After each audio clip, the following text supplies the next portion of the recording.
สวัสดีค่ะสวัสดีท่านผู้ชมทุกท่านนะคะที่เข้ามาชมคลิปวิดีโอของหนุ่มบ้านนากับสาวบ้านนอกนะคะ วันนี้ก็มาเปิดร้านเหมือนเดิมทุกๆวันเปิดร้านขายน้ำปั่นผลไม้สดค่ะร้านของหนุ่มบ้านนากับสาวบ้านนอกก็อยู่ที่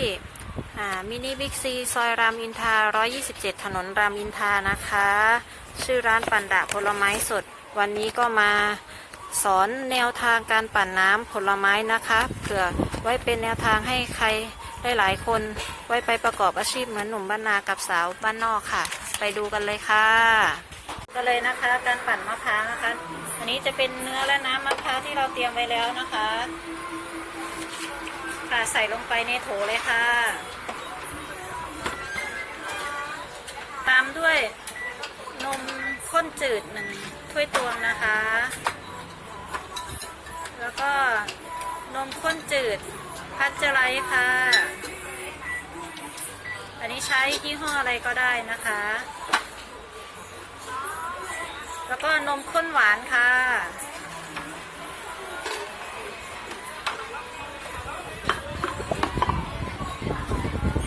แล้วก็น้ำเชื่อมนะคะน้ำเชื่อมของทางร้านปั่นดะต้มเองค่ะใส่2 ออนค่ะสูตรนี้จะใช้น้ำเชื่อมช่วยนะคะแล้วก็น้ำแข็ง1 แก้วค่ะปั่นง่ายนะคะสูตรนี้แล้วก็เป็นสูตรที่ขายดีของทางร้านเลยค่ะ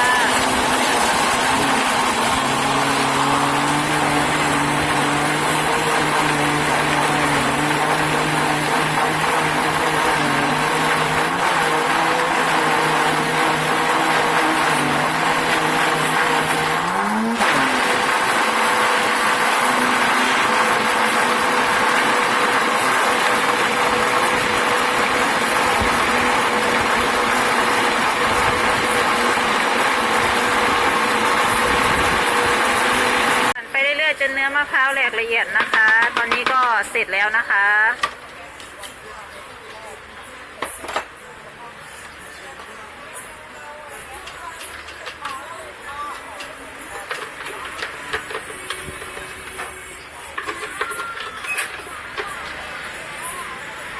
สูตรนี้สามารถทำขายได้เลยนะคะเป็นสูตรที่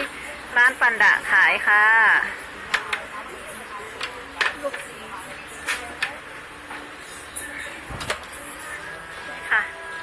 น้ำมะพร้าวปั่นนมสดนะคะของร้านปั่นดะขายแก้วละ30 บาทค่ะ